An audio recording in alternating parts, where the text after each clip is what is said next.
qualquer dificuldade aqui na tecnologia, tem um neto de 5 anos que pode ajudar. Eu estava escrevendo tudo um dia desse, viu, Asni? Estava escrevendo tudo num dia desse no computador, sumiu. Aí chamei meu neto, ele veio, botou tudo na tela do computador, virou para mim e falou assim: vovô, como é que você vivia antes de eu nascer?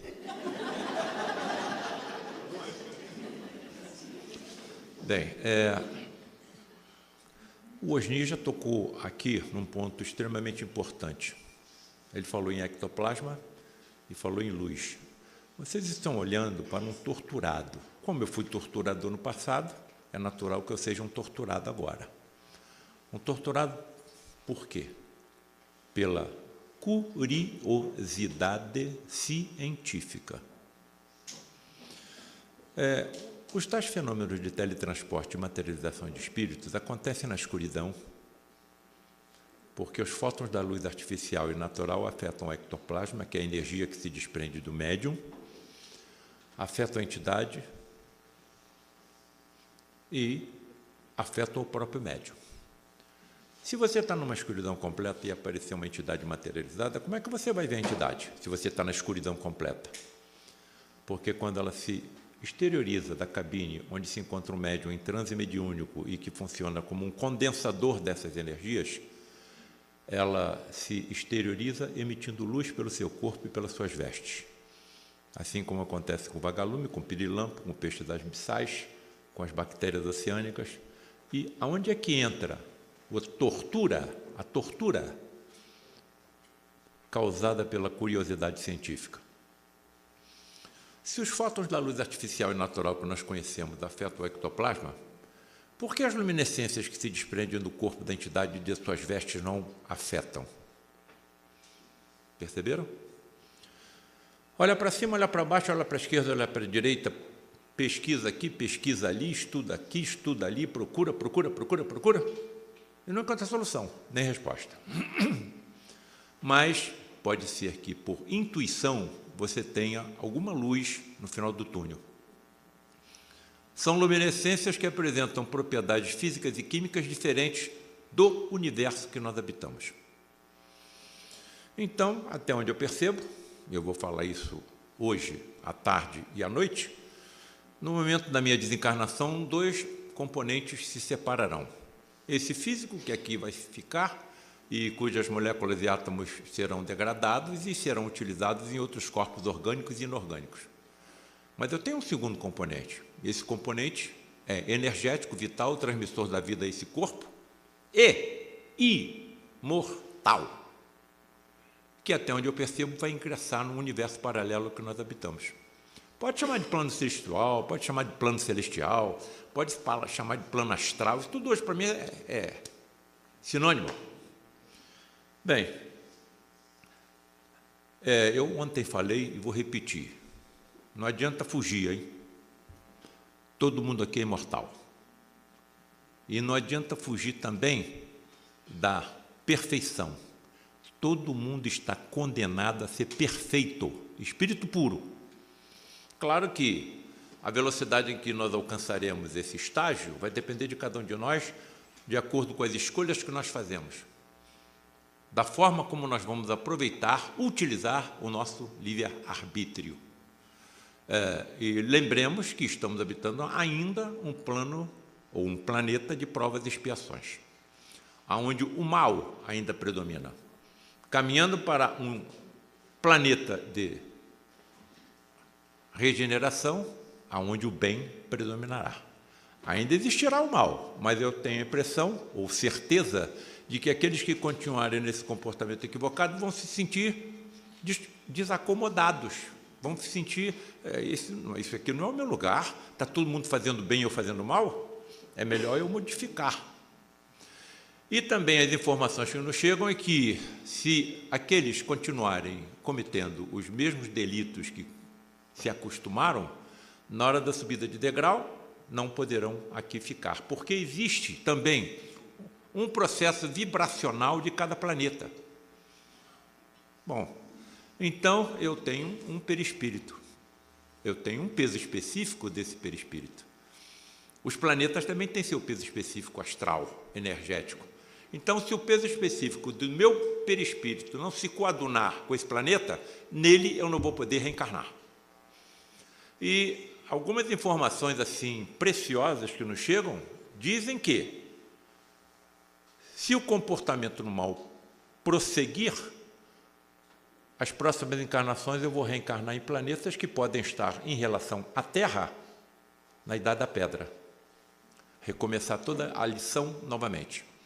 Com um lenitivo. O conhecimento não regride.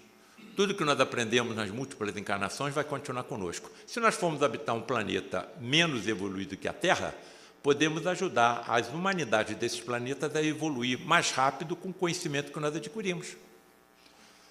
Então, aqui está, me parece, a salvação da humanidade. A salvação da humanidade. A aproximação entre as religiões e a ciência, com as religiões provando que o que as religiões pregam é verdade. Amiguinhos queridos, irmãozinhos queridos, entes queridos, amigos imortais. Somos os trabalhadores da última hora.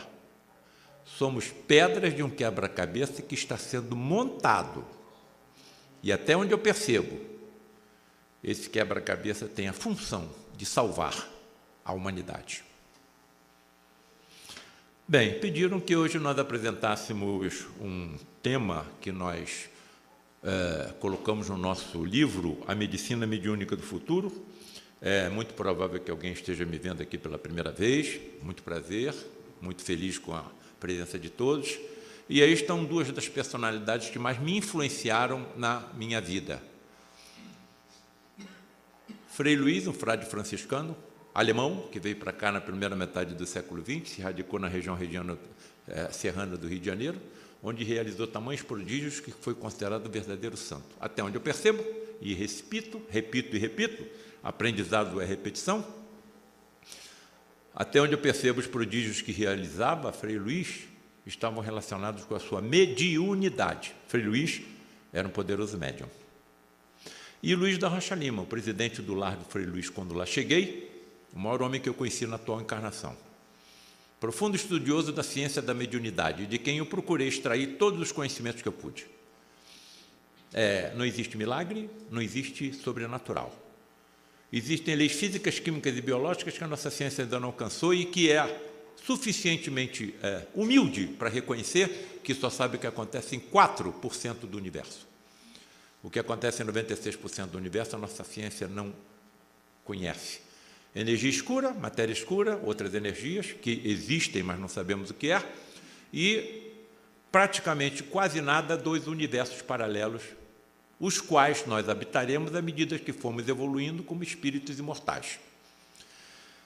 Bom, então, por que vocês estão vendo um cirurgião que em 2025 vai completar 50 anos de cirurgião ingressado nessa estrada? Olha, vou ser bem sincero, hein? Sem sincero, nós estamos de família. Vocês estão olhando para isso aí, ó. Um Tomé moderno. Vem cá, Tomé. Vem cá, Tomé. Bota a mão aqui na perfuração dos cravos que me pregaram na cruz. Tomé, coloca a tua mão aqui na lança do Longinos. Olha aqui o buraco que a lança de Longinos fez no meu tórax.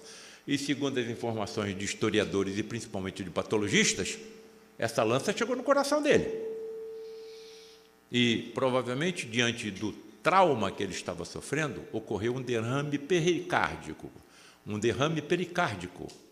Pericárdio é a membrana que envolve o coração. Entre a parede do coração e o pericárdio, acumulou líquido, plasma. Curiosamente, as passagens evangélicas diz que, pelo buraco da lança, saiu água e sangue. Bom, se saiu água, o que eles viram há 2000 anos atrás foi plasma. E depois saiu sangue, então eles viram depois os elementos figurados, os glóbulos brancos, os glóbulos vermelhos e as plaquetas. Então, que ele morreu, que ele desencarnou, não há dúvida, porque ele mesmo confessou: Senhor, em suas mãos coloco o meu espírito. O problema é acreditar que ele possa ter recuperado completamente seu corpo. O médico não vai acreditar nisso, não. Nós vamos aos templos para cerimônias fúnebres, casamento, batizado, e acabou. Então, nós estamos num estágio de evolução da nossa humanidade que precisamos de respostas lógicas e racionais. Se não temos respostas lógicas e racionais, nos afastamos dos templos. Estamos muito ligados à materialidade, estamos muito ligados ao imediatismo. Agora, somos exemplos. Estão nos olhando. Estão nos olhando. Principalmente se passarmos por algum distúrbio de saúde. E aí, eu acho importantíssimo a nossa serenidade, porque essa é uma questão de tempo. Todos os que estão nos observando, num determinado momento, passarão por algum distúrbio de saúde também. E esse distúrbio pode ser mais ou menos profundo, que o leve até a desencarnação. Que quando chegue o momento deles, que eles se lembrem do nosso exemplo. Então, se eu acredito, se eu estou aqui, é porque isso aconteceu comigo. Quer dizer, contato com espíritos desencarnados, que já passaram por aqui, ocupando corpos semelhantes aos nossos, e continuam vivos, isto antes de vida, aliás, mais vivos do que eu, mais inteligentes, trabalhando mais, absorvendo mais conhecimento do que eu. Bem, então, convicção inabalável. Não tenho mais volta. E vou continuar. Então, aí está a base do Espiritismo, filosofia, religião e ciência. Não adianta me convidar para falar sobre filosofia, tá bem? Nem adianta me convidar para falar de religião, tá bem? Isso eu leio e escuto, não falo. Doutor Paulo César, o senhor está convidado para falar sobre as bem-aventuranças do Evangelho. Não dá. Doutor Paulo César, o senhor está convidado para falar sobre o poder do amor e do perdão. Não dá. A minha base é a ciência, eu sou cirurgião. O cirurgião é digamos, apaixonado pela ciência de forma direta. Está com apendicite? Bota na mesa, tira o apêndice. Está com uma pedra na vesícula? Bota na mesa, tira a vesícula. Eu sou direto. Quantos pacientes eu operei ao longo de 50 anos? Hein? Milhares. Milhares. Todos aqueles que correram bem, eu não lembro de nenhum. Todos aqueles que não correram bem, eu não esqueço de nenhum. Me lembro da fisionomia, do nome da família. Olha a cruz que um cirurgião carrega. Em relação a mim, já foi tocado no assunto pelo Osni, está relacionado com a Inquisição. Se eu uso aço e ferro para aliviar e curar como cirurgião que sou, é porque quando eu era da Inquisição, usava para torturar e para matar. E o lar de Frei Luís é oriundo da Inquisição. E esse processo demorou 600 anos. Quem me tirou dos antros de sofrimento onde eu estava foi Frei Luís. E é a primeira vez, é a primeira encarnação que eu consigo levantar a fronte. Bom, vamos ver o que vai acontecer daqui para frente, não é isso? Bem, aí está então o nosso livro, A Medicina Mediúnica do Futuro. Vocês estão vendo um espírito materializado e fotografado. Tanto está materializado que impressionou uma chapa fotográfica. E vocês estão vendo o médium através de quem ele se materializava. Eu não estou mostrando um espírito incorporado no médium. O médium está desmaiado dentro de uma cabine, emitindo um fluxo energético tremendo, presente em todos nós, presente em todo ser vivo, seja animal, vegetal ou aminal. E com essa energia é possível o teletransporte de um espírito do universo paralelo ao nosso para cá e durante alguns momentos se materializar. Principalmente quem, na minha atual existência? Frederic von Stein. Dois principais motivos acontecem para que tal fenomenologia tão perigosa, tão rara, tão difícil aconteça. Atendimento a pacientes graves que a nossa medicina pouco pode ajudar. Como o acaso não existe, principalmente cancerosos, a área que eu mais atuo. Eu sou cirurgião oncológico, além de outras 3 especialidades. Então, se foi colocado isso na minha frente, isso está dentro de um planejamento. Eu não acredito no acaso. Agora, é um planejamento que eu vou te contar, não é brincadeira, não. E quando eu olho para trás e vejo as, entre aspas, coincidências que foram sendo colocadas, armadas, como se fosse também um pedra-cabeça, para que eu chegasse onde eu estou, são impressionantes. Agora, isso sempre aconteceu, em toda a história da humanidade. Como é que nós, quando adquirimos o merecimento para termos as informações dos antibióticos, o que aconteceu? Um espírito chamado Fleming, através de uma conjugação inacreditável de coincidências, abriu a porta para a descoberta da penicilina. Isso está sendo colocado também nesse meu livro, A Medicina Mediúnica do Futuro. Bem, então, me parece que nós estamos numa evolução da medicina para o 4º estágio. Nós estamos hoje no 3º estágio. Qual é o primeiro estágio? Quem é que fazia medicina no passado? Pajés, feiticeiros, magos, talvez médiuns, que recolhiam ervas aleatoriamente na floresta, administravam aleatoriamente os pacientes, a imensa maioria não funcionava, uma ou outra pioravam ou até matavam o doente, e uma ou outra funcionavam. E essa uma ou outra até hoje nós utilizamos, como, por exemplo, o curária. Ingressamos depois no 2º estágio da medicina, em que houve a evolução dos antibióticos e das vacinas, principalmente a partir da Segunda Guerra Mundial, e também um aprofundamento das ferramentas dos anestésicos, permitindo aos cirurgiões penetrarem mais profundamente nos corpos humanos. Estamos hoje, e eu falo isso sempre para os meus alunos de medicina, no 3º estágio, o da medicina da biologia molecular e da tecnologia médica. Por exemplo, tumores. Não adianta eu analisar somente o que eu vejo no microscópio. Eu estou pegando esse tumor e fazendo um escrutínio cuidadoso da composição molecular de cada tumor. Foi isso que me levou a mostrar ontem tumores desse tamanho praticamente desaparecendo com o tratamento dos oncologistas clínicos, pelo conhecimento cada vez mais profundo, da biologia molecular de cada doença. Então, hoje, quando eu vejo essas respostas trazidas pelos medicamentos dos oncologistas clínicos, percebo por quê. Quando saí da faculdade em 1975, a situação era completamente diferente, pegava 2 pacientes com a mesma idade, mesma etnia, mesmo tipo de tumor, mesma localização, fazia o mesmo tratamento, um você curava e outro morria. Por quê? Porque eram molecularmente diferentes. Então, existem subdivisões moleculares. Nós estamos hoje estudando cada tumor, proteína por proteína, molécula por molécula e átomo por átomo. Vejam, e a evolução da ciência e da tecnologia no século XX e XXI está sendo mais rápida do que toda a história da ciência. Claro que nós vamos acabar detectando tecnicamente a existência do espírito. Nós já estamos usando a antimatéria no escrutínio do corpo humano. Nós estamos usando um exame chamado tomografia por emissão de pósitrons. O que são pósitrons? Elétrons com carga positiva. Eu já estou usando a antimatéria. Então, eu vejo com muita tranquilidade que daqui a pouco a nossa tecnologia vai detectar a existência do componente energético e vital, principalmente no momento da desencarnação, a separação dos 2 componentes. E aí você vai matar quem, se não existe morte? Para que a pena de morte, se não existe morte? Eu estou colocando isso no 10º livro que nós estamos escrevendo. Título: Justiça e Ectoplasmia.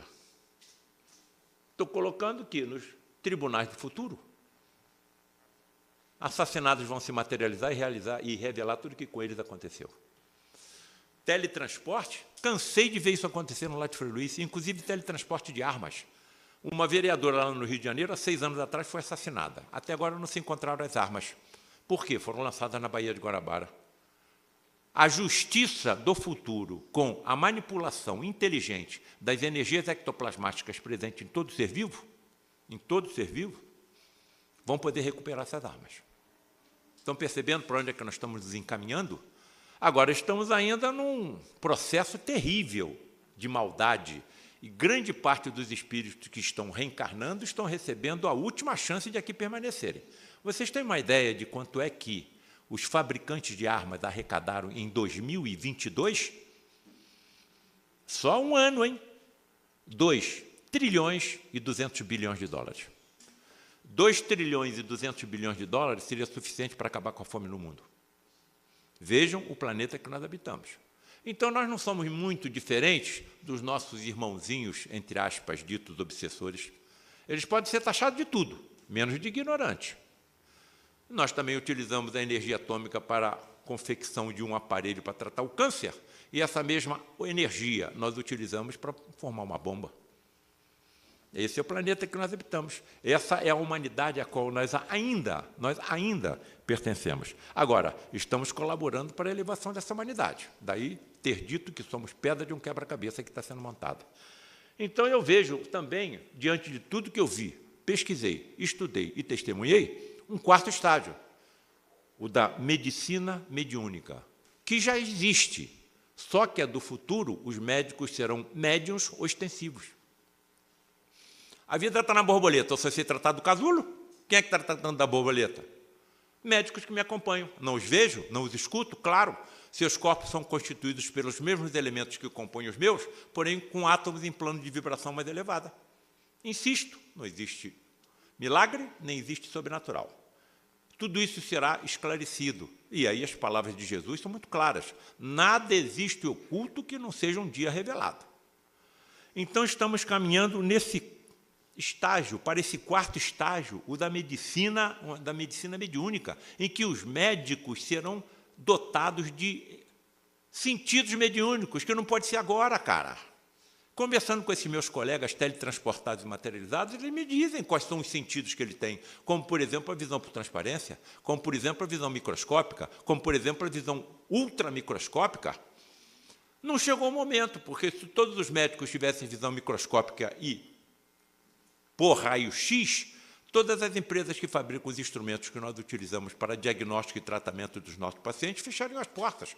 Nós causaríamos uma multidão de desempregados. Não chegou o momento. Daí, o título bem claro, a medicina mediúnica do futuro. Mas como essa fenomenologia será aproveitada pela medicina do futuro? Os médicos serão poderosos médiuns dotados de ultrassentidos, e saberão manipular de forma controlada as imensas energias físicas e extrafísicas, como as ectoplasmáticas que todos possuímos. Qual é a diferença de um médium de efeitos físicos? Tudo bem? Não sou ortopedista, não, hein? Qual é a diferença entre esses sensitivos de efeitos físicos e nós? Deles está claro que o ectoplasma se extravasa com mais facilidade. Bom, aí a gente vai cair em uma outra área de estudo, a apometria. A apometria me ensina que um dos componentes extrafísicos nossos, chamado tela búdica, que impede que nós sintamos o toque dos espíritos que aqui estão, neles é mais delgada e fenestrada. Então, deles o ectoplasma se extravasa com mais facilidade, principalmente pelos orifícios naturais do corpo, boca, nariz e ouvido. Agora, tem um problema. O problema é o seguinte, do nada, eles podem sentir toque dos espíritos que os acompanham. E no planeta de provas e expiações podem estar sendo observados por entidades que não têm a mínima intenção de que essas verdades cheguem à nossa humanidade. Eu vou falar uma historinha aqui para vocês que eu acho melhor tomar um calmante, hein? Senão eu não vou poder falar, não. Relacionado com o que eu estou acabando de falar. Certo?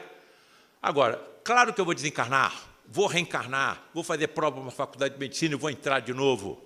Sabe o que eles vão fazer comigo no futuro? Abre a boca, Paulo César. Vão recolher células da minha mucosa bucal, fazer um estudo profundo no meu ADN, e se for detectado que eu tenho uma genética favorável à mediunidade, serei desenvolvido por profundos estudiosos do assunto, que serão os professores das escolas de medicina do futuro. Eu já sou médium, só que eu não percebo. De vez em quando tenho um arrepio. Agora, tem determinadas ideias assim, que vêm em relação a algum paciente, que eu não sei de onde veio, mas veio. Claro que eu estou sozinho, nem os médicos que não acreditam nisso, mas honram a sua profissão, estão sozinhos. Não tenho nenhuma preocupação com eles. Certa vez me aproximei do doutor Rocha Lima. Doutor Rocha Lima, eu não acho que diante do que eu estou vendo, recém saído da faculdade de medicina, 25 anos, eu tenho que contar para os meus colegas o que eu estou vendo aqui, doutor Rocha Lima. Ué, por quê? Bom, mas doutor Rocha Lima, estudam dia e noite, trabalham até a exaustão, ensinam tudo que sabem aos mais jovens e não acreditam em nada. Não mexa com nenhum dos seus colegas, porque eles estão na sua frente. Ué, como estão na minha frente? Não necessitam de religiões nem de orações, porque a vida de cada um já é uma prece contínua. Baixei a cabeça e nunca mais toquei no assunto. Um dia desses conversei com um desses colegas. Colega, quantos pacientes você acha que já operou aí na tua vida, hein? Não acredita em nada. Com a maior tranquilidade, Osni. Uns 23 mil. O cara precisa de oração? Quando passar para o lado de lá, o que vai contar é a conduta, não é a crença. Nós sabemos, aqueles que pregam as crenças, que por trás das cortinas o comportamento é meio diferente, tá certo? Então, o que vai contar do lado de lá é a conduta. E outra coisa, nesse livro que eu estou estudando profundamente para escrever Justiça e Ectoplasmia, tu passa para o lado de lá, vai ser colocado uma tela na tua frente, cara. Tudo que você fez, falou e pensou, está grafado no teu perispírito. Então, não vai adiantar você negar o que você não fez. Estão me acusando aqui do lado de cá de eu ter desviado o dinheiro da merenda escolar, como aconteceu no Rio de Janeiro. Não, eu nunca fiz isso. Está aqui grafado. Está aqui, olha aqui, olha aqui. Você desviou o dinheiro da saúde como secretário de saúde, aconteceu isso no Rio de Janeiro. Ele vai negar? Está aqui, está tudo grafado. Então, eu acho que a gente tem que tomar muito cuidado com aquilo que a gente faz, porque nada vai ficar oculto. Bem, então, aí está a formatação orgânica do nosso corpo. Não existe forma sem forma. Falei isso ontem à noite. O que está dando forma ao nosso corpo? O perispírito. Já sendo estudado pelos nossos cientistas, com outro nome, campo morfogenético. Então, olha só, amigões, queridões, amigos, amados, adoro vocês, sabia? Tenho uma paixão por vocês, um amor terrível. Vocês têm ideia de o que está acontecendo agora com os átomos dos seus corpos? Os átomos dos seus corpos estão sendo substituídos. Substituídos, sabe por quê? Por átomos oriundos das explosões das estrelas no cosmos. Então, nós somos filhos das estrelas. Isso tudo pode ser obra do acaso? Ou nós estamos diante de um processo, ou de um projeto, de uma inteligência inconcebível à nossa imaginação? Agora, essa inteligência, claro que ela está nos programando para um aperfeiçoamento. E outra coisa, já foi falado aqui pelo Álvaro, algumas doenças podem servir como freio para a nossa conduta inadequada. E até como remédio. Se eu for um serial killer e que eu tenha um tumor na medula que me deixe tetraplégico, vou continuar sendo um serial killer? Então, esse tumor pode ter funcionado como um remédio. Estão percebendo? Bem, o que é um médium? Bom, diante do que é colocado no livro dos médiuns, de Allan Kardec, todo aquele que sente em qualquer grau a influência dos espíritos é, por esse fato, médium. E essa faculdade é inerente ao homem, não constituindo, portanto, um privilégio exclusivo e muito menos uma doença. O médium é um médium, está programado para isso. Está programado para isso, então não é doença.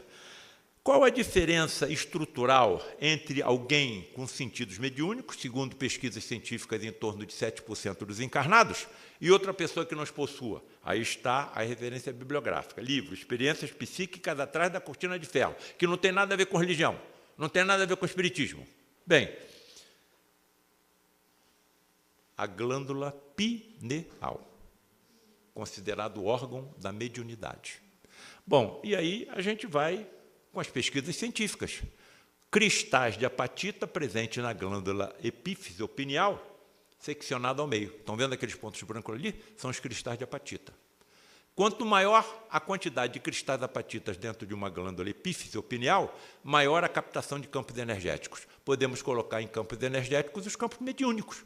Aí está o nosso querido amigo, né? Sérgio Felipe de Oliveira, que está organizando uma faculdade de estudo da espiritualidade, através de pesquisas da glândula pineal com difração de raio-x e tomografia computadorizada, relata a presença de cristais de apatita magnetizados capazes de repelir e atrair campos de energia. Agora, quanto maior o número de cristais, maior a capacidade de uma pessoa captar energia. O que está detectando, o que está determinando, por exemplo, no Álvaro, uma quantidade maior de cristais de apatita do que em mim? A genética.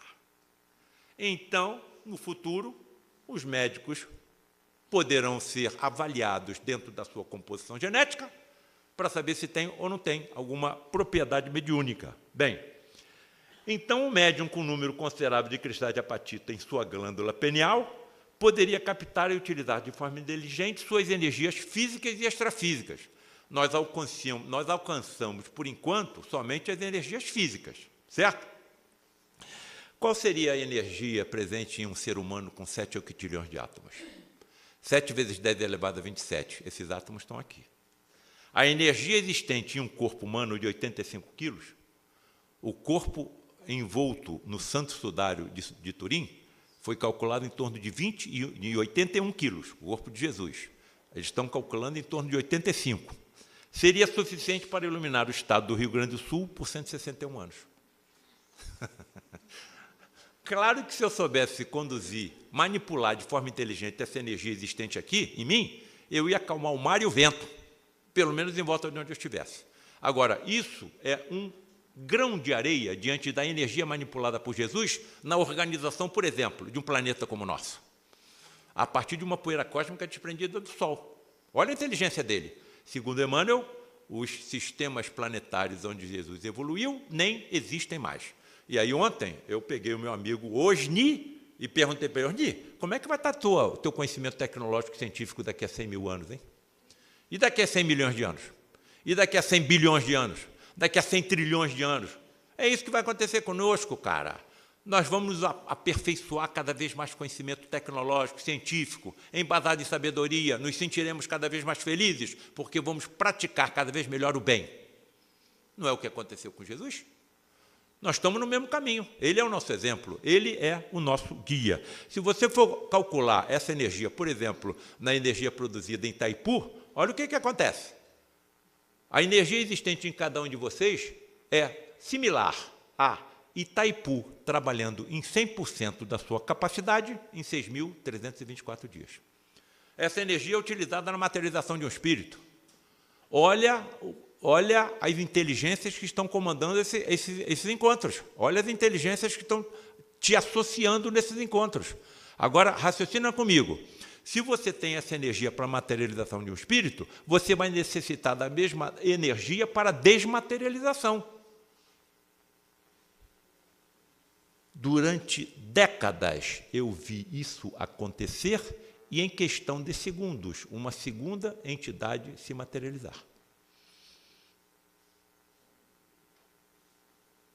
E essa segunda entidade também se desmaterializa.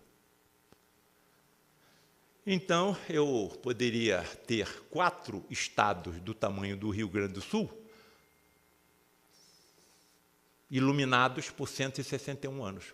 É a energia manipulada na materialização de 2 entidades, uma seguida da outra. Bom, claro que a ciência não vai acreditar só em ficção. Como é que a ciência vai acreditar que seja possível? Como é que eu fico vendo isso acontecer durante 40 anos? Na mesma situação dos discípulos de Jesus, que não entendiam nada do que ele fazia, mas se não fosse pelo seu testemunho, nós nem saberíamos que ele existiu. Estou colocando meus testemunhos a todos os interessados, à classe que eu pertenço, e principalmente a quem? Aos jovens.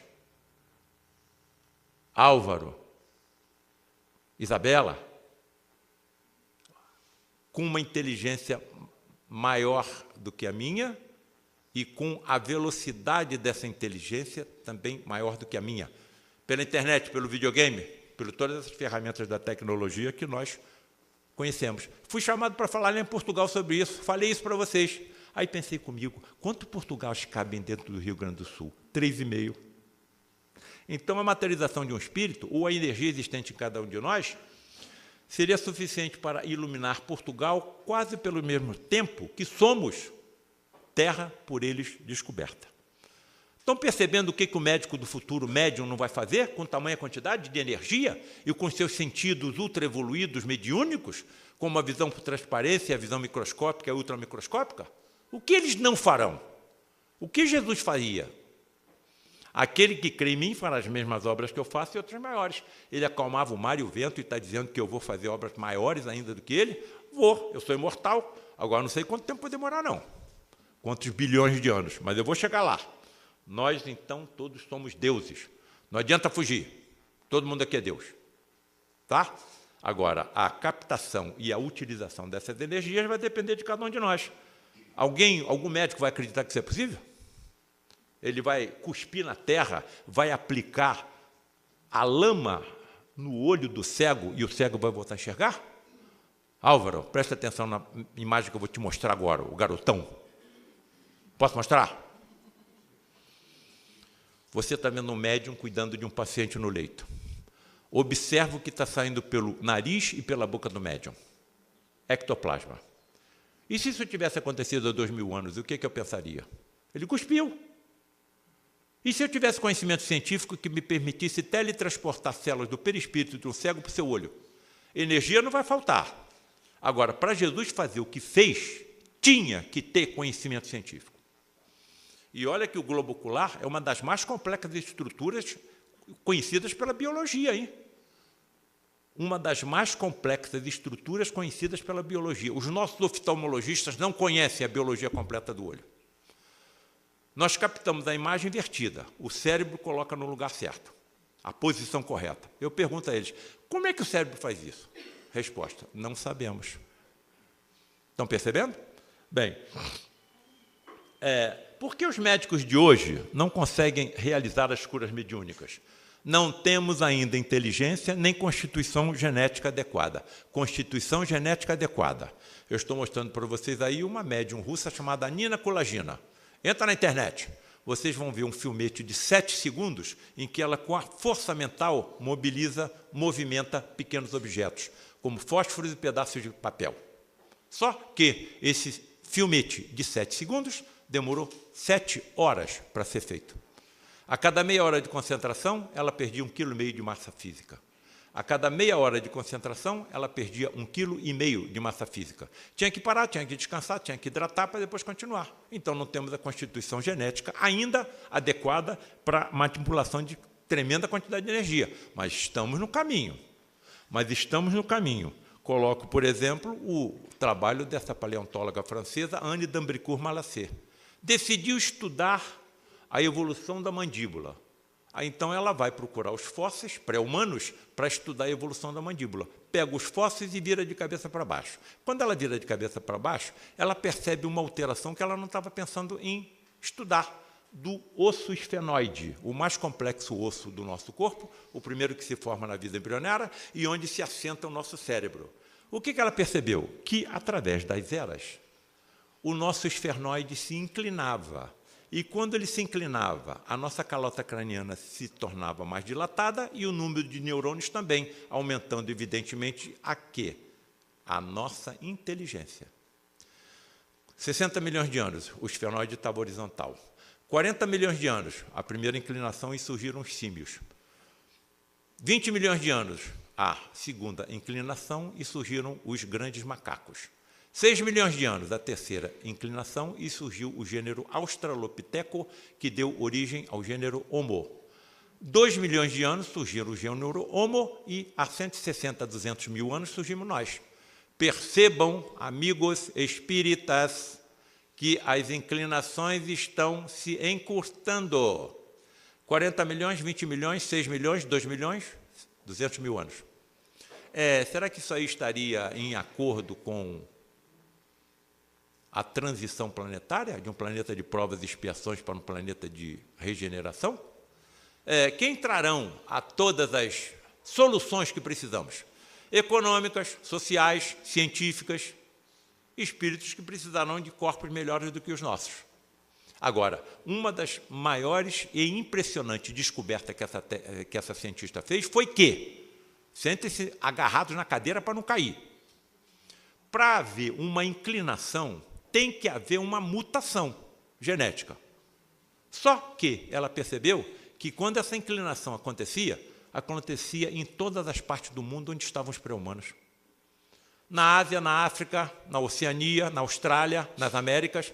Como pode uma única mutação que acomete um local de 3 bilhões de bases acontecer no mesmo local, ao mesmo tempo, em indivíduos separados por distâncias continentais? Estamos ou não estamos diante de um planejamento? Não tem como você negar que isso seja possível. Bom, Dr. Paulo César, então quer dizer que quanto mais neurônio eu tiver, maior a minha inteligência? Sim. Mas o senhor disse que a ciência só sabe o que acontece em 4% do universo. Qual vai ser o tamanho da minha cabeça para entender o que acontece em 30% do universo? Como é que eu vou passar pela vagina da minha mãe quando eu for reencarnar? Calma, não vai ser o número de neurônios, mas sim a qualidade dos neurônios. As interseções sinápticas entre um e outro. E tudo isso sob um planejamento de um Cristo planetário chamado Jesus. Outra informação preciosa, a genética da inteligência. Catherine Pollard decide dedicar a vida ao estudo da inteligência. E aí ela se dedica a estudar uma região genômica denominada HAR1. Bom, essa HAR1 é composta somente por 118 bases do ADN. E o ADN tem 3 bilhões, certo? O que ela percebeu? Olha, durante 300 milhões da evolução, não somente da nossa espécie, HAR1 ficou inalterada. 300 milhões de anos. E nos últimos 6 milhões de anos está sofrendo mutações seguidas. O que manteve HAR1 paralisado em 300 milhões de anos? O que está acelerando a evolução de HAR1, aumentando assim a nossa inteligência? Estamos ou não estamos diante de um processo inteligente nos comandando? Então, a medicina mediúnica do futuro será energia pura, mentalmente direcionada, que era o que fazia Jesus. A mesma energia que o médico Jesus utilizava em seus procedimentos. Quem tocou minhas vestes? Senhor, estamos no meio de uma multidão, como é que vamos saber? Mas alguém tocou. Saiu virtude de mim, entendo virtude como energia. Se não foi ele que curou diretamente a hemorroísa, quem curou? Médicos que o acompanhavam. Se utilizavam da psicosfera da fé dela e da energia dele. O servo do centurião, ele só soube que estava curado no dia seguinte, porque o servo estava localizado a quilômetros de distância. Jesus não foi lá. Quem foi e curou? Médicos que o acompanhavam. Então, o que ele utilizava era energia mediúnica, com ultrassentidos evoluídos. O que será possível a um médico médium do futuro? Isso que é estar. A percepção do mundo espiritual pela vidência, a captação das orientações dos médicos espirituais pela intuição nítida e clarividência, a visão por transparência, a visão microscópica, a ultramicroscópica, vai por aí afora, incursões intracorpóreas. Doutor Paulo César, o senhor tem certeza que o senhor não está maluco? Por quê? O senhor está dizendo que os médicos do futuro vão entrar dentro dos corpos humanos? Estou. Osni, eu estava com 12 capítulos prontos desse livro. 12 capítulos prontos desse livro. E pensei comigo, será que eu encontro alguma médica médium que me diga o que acontece quando ela entra, por exemplo, dentro de uma sala de cirurgia? E lá no Frei Luís tem uma. Muito discreta, fechada. Me aproximei, colega, eu estou escrevendo um livro assim, assim, assim. Pode me dizer o que acontece com você quando você entra no centro cirúrgico, numa sala de cirurgia? Vira as costas, vou pensar. Passam alguns dias, como é? Tu pensou? Vou atender seu convite com uma condição. Qual é? Que você não coloque o meu nome no livro. Tá bem, vamos inventar um pseudônimo. Botamos. Aí fiz 16 perguntas, mandou, e ela começou a me responder por e-mail. Cada resposta desse tamanho. E as respostas eram tudo que eu já tinha colocado nos 12 capítulos que estavam prontos e ninguém sabia que eu estava escrevendo livro nenhum. Ela diz que entra dentro de uma sala de cirurgia, ou entra dentro do centro cirúrgico, ela se vê ladeada por 2 espíritos médicos. Ela chama de mentores.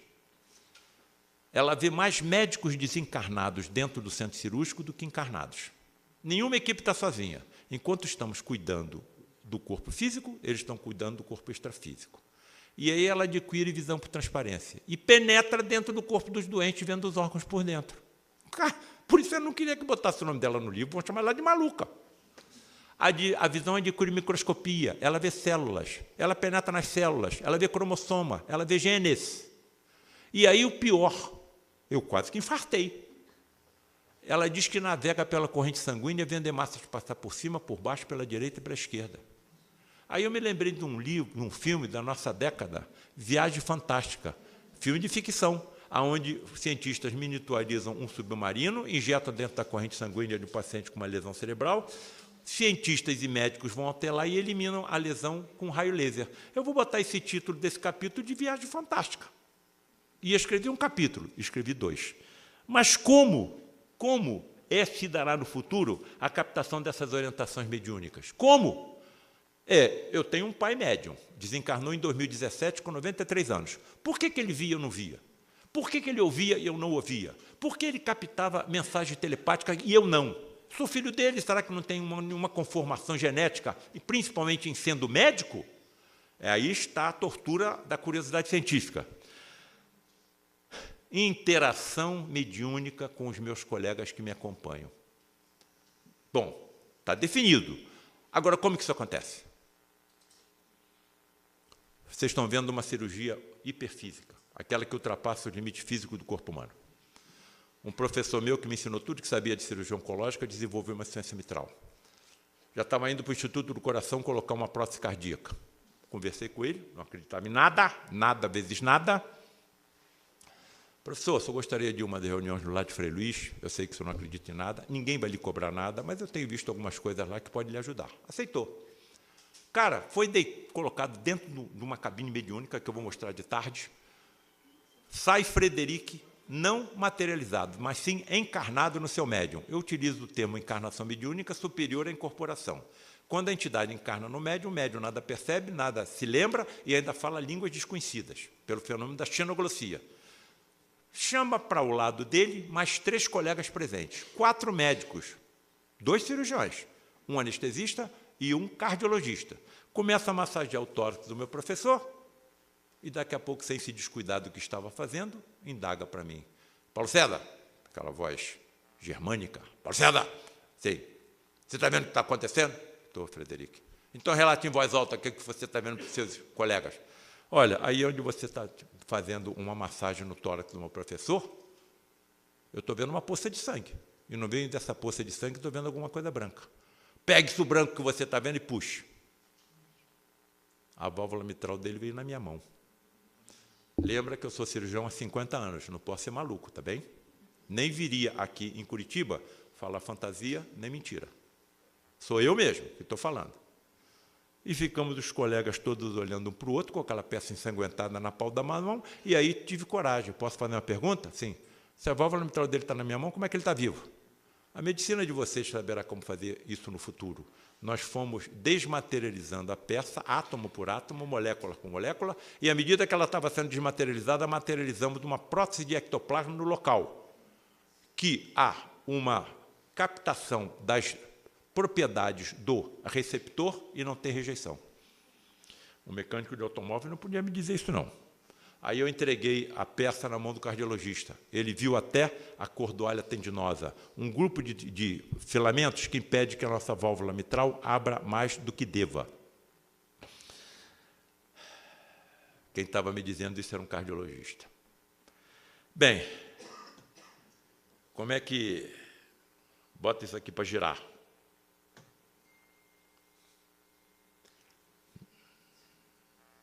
É isso aqui. É um pequeno... Bom, o que eles estão me dizendo? Se eles conseguem desmaterializar e substituir por uma prótese uma válvula mitral, eles vão fazer isso com o coração inteiro no futuro.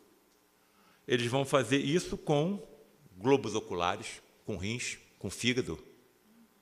Estão percebendo o que está sendo colocado na nossa frente? Mediúnica, a medicina mediúnica do futuro? A medicina mediúnica do futuro? É isso que eles vão colocar? Sim. Bem,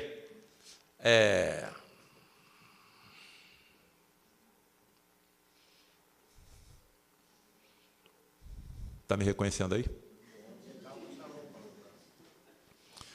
Compressão de 3 vértebras na minha medula. Fiquei paraplégico, aliás, hemiplégico, todo o membro esquerdo paralisado.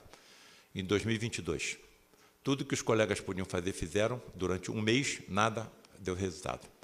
E tendo que dar aula, tendo que operar e tendo que dar palestra no Piauí e São Paulo em cadeira de rodas. No dia 26 de novembro, de madrugada, eu desperto. Pela primeira vez, eu vi o que acontece com o médium. Pela primeira vez na minha vida, na atual encarnação, eu vi o que acontece com o médium. A atmosfera do quarto estava tão pura que eu pensei que tinha desencarnado.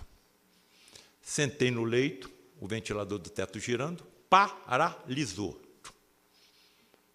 Eu penso comigo, algum médico da falange de Frei Luís está chegando aí. E pela primeira vez eu captei uma mensagem telepática. Aqui, não foi aqui. Aqui, não foi aqui. Paulo César, estamos aqui para te ajudar. Ué, se eles estão falando comigo pelo pensamento, eu vou indagar pelo pensamento. Posso saber o nome de quem aqui está? O nome do meu professor. que foi operado no lar de Frei Luís em 1981, e nós estávamos em 2022. Em 1993, teve um infarto fulminante, morreu, sem nunca acreditar que foi submetido a uma cirurgia mediúnica. Veja como é difícil para nós médicos acreditar. Bom, imagine a minha situação. Imediatamente me lembrei de um desentendimento que tivemos em 1984 e emiti uma mensagem mental. Professor, lhe peço perdão por todo o mal que lhe causei. Paulo César, você não me causou mal nenhum. Professor, lhe agradeço por tudo que o senhor me ensinou. E agora o que vem não é para mim, não, é para todo mundo aqui. Porque todo mundo aqui teve professor. Onde estão eles agora? Como está a evolução do conhecimento deles nesse momento? E eu agradeci, professor, lhe agradeço por tudo que o senhor me ensinou. Paulo César, você não imagina o quanto eu tenho para te ensinar quando você aqui chegar. Professor, em relação aos erros que eu cometi e que cometo, mas eu também cometi os meus erros? Aí eu parei, falei mais nada, ou não pensei mais nada.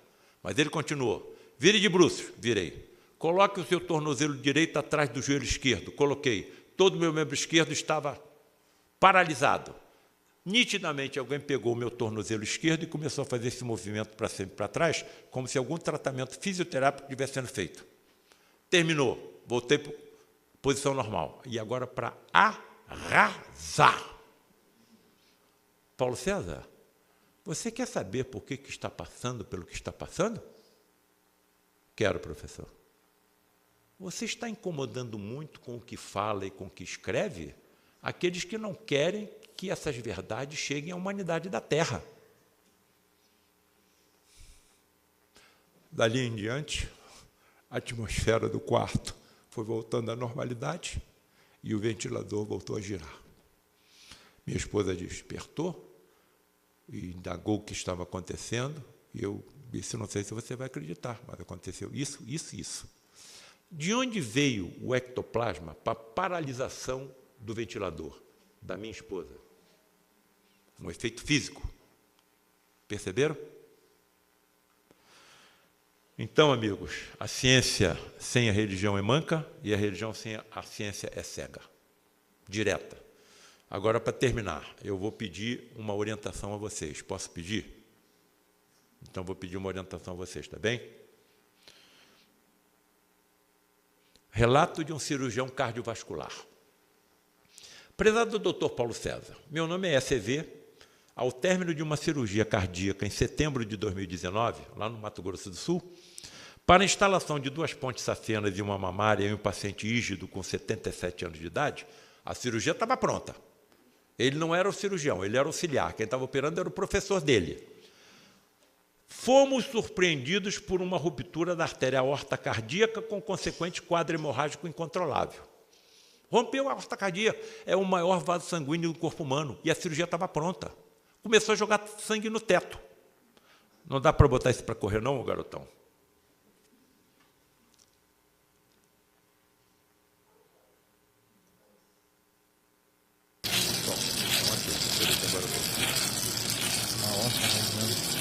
Nada.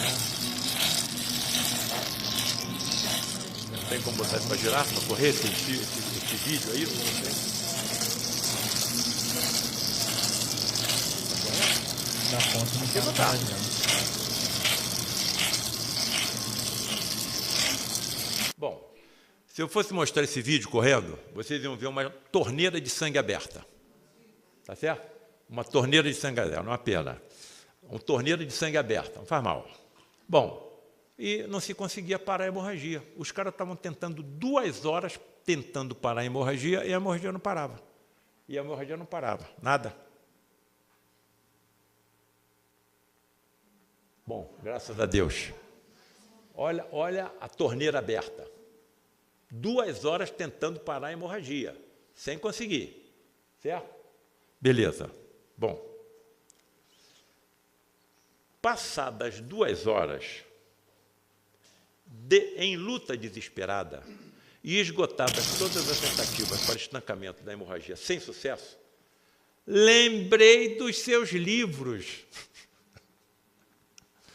aonde o senhor diz que nós médicos não estamos sozinhos, que há sempre entidades superiores nos apoiando e nos guiando. Pedi, então, em pensamento, que se existisse alguém ali me apoiando, que me fosse mostrado alguma solução para aquele caso aparentemente insolúvel. E imediatamente uma ideia surgiu em minha mente e foi adotada. Não foi adotada já, não. O professor falou assim, esse cara está perdido. Tudo que era possível ser feito, nós já fizemos. Professor, tenta. Se está perdido, aceita a minha sugestão, vamos tentar mais uma tentativa. E o professor aceitou. Para a surpresa de todos, em menos de 2 minutos, 2 horas lutando, hein? O sangramento foi sendo contido e o paciente salvo sem qualquer sequela.